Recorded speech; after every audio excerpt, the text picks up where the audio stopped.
ಮಾಜಿ ಸಿಎಂ ಯಡಿಯೂರಪ್ಪಗೆ ಪತ್ರ ಬರೆದ ವಿಚಾರಕ್ಕೆ ಸಂಬಂಧಪಟ್ಟಂತೆ ಬೆಂಗಳೂರಿನಲ್ಲಿ ಶಾಸಕ ಎಸ್.ಟಿ. ಸೋಮಶೇಖರ್ ಹೇಳಿಕೆಯನ್ನ ಕೊಟ್ಟಿದ್ದಾರೆ. ಮೊನ್ನೆ ಸದನದಲ್ಲಿ ನೈಸ್ನಿಂದಾದ ಸಮಸ್ಯೆ ಬಗ್ಗೆ ಮಾತಾಡಿದ್ದೆ.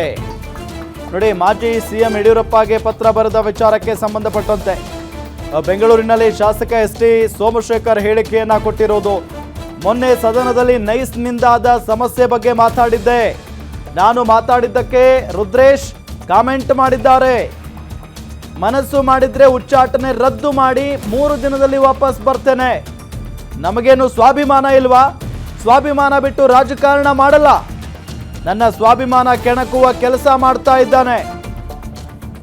ಹೀಗಾಗಿ ಬಿಎಸ್ವೈ ಹಾಗೂ ಸಂಘದ ಮುಖಂಡರಿಗೆ ಪತ್ರವನ್ನ ಬರೆದಿದ್ದೇನೆ. ಬೆಂಗಳೂರಿನಲ್ಲಿ ಶಾಸಕ ಎಸ್.ಟಿ. ಸೋಮಶೇಖರ್ ಹೇಳಿಕೆಯನ್ನ ಕೊಟ್ಟಿರೋದು. ಮಾಜಿ ಸಿಎಂ ಯಡಿಯೂರಪ್ಪನವರಿಗೆ ಪತ್ರ ಬರೆದ ವಿಚಾರಕ್ಕೆ ಸಂಬಂಧಪಟ್ಟಂತೆ ಎಸ್.ಟಿ. ಸೋಮಶೇಖರ್ ಪ್ರತಿಕ್ರಿಯೆ ಕೊಟ್ಟಿದ್ದಾರೆ.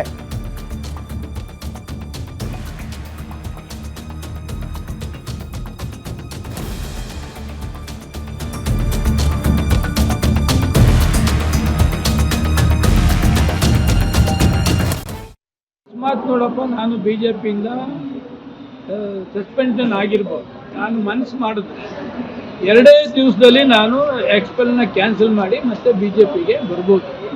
ಆ ಥರ ಯೋಚನೆಯನ್ನು ಕೂಡ ನಾನು ಮಾಡಲಿಲ್ಲ. ನಾನು ರೈತರ ಪರವಾಗಿ ಧ್ವನಿ ಎತ್ತಿದ್ದೇನೆ ಅಂತ ಹೇಳಿದಂಥ ಸಂದರ್ಭದಲ್ಲಿ ಮತ್ತೆ ಬಿಜೆಪಿಗೆ ಯಾಕೆ ಬರ್ತೀರಿ, ಮತ್ತೆ ವಾಪಸ್ಸು ಯಡಿಯೂರಪ್ಪನವರ ಬೂಟ್ ನೆಕ್ಕಕ್ಕೆ ಬರ್ತೀರಾ ಅಂತೇಳಿ ಪ್ರೆಸ್ ಮೀಟ್ ಮಾಡ್ತಾರೆ. ಅದಕ್ಕೆ ನಾವೆಲ್ಲ ಕೂಡ ಭಾರತೀಯ ಜನತಾ ಪಕ್ಷಕ್ಕೆ ಸೇರ್ತೀವಿ.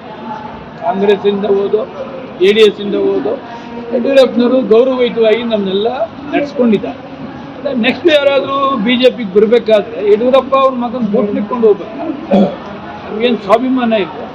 ಅದಕ್ಕೆ ಯಡಿಯೂರಪ್ಪನವರಿಗೆ ಮತ್ತು ಸಂಘ ಪರಿವಾರದವರಿಗೆ ಒಂದು ಲೆಟರ್ನು ಕೂಡ ಸುದೀರ್ಘವಾಗಿ ಬರೆದಿದ್ದೆ.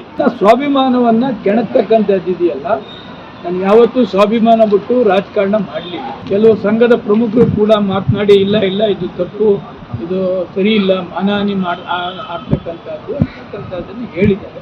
ಆ ದೃಷ್ಟಿ ಇಟ್ಕೊಂಡು ಅವರಿಗೆ ಒಂದು ಲೆಟ್ರನ್ನ ಡೀಟೇಲ್ಸ್ಗೆ ಲೆಟ್ರನ್ನ ಬರೆದಿದ್ದಾರೆ.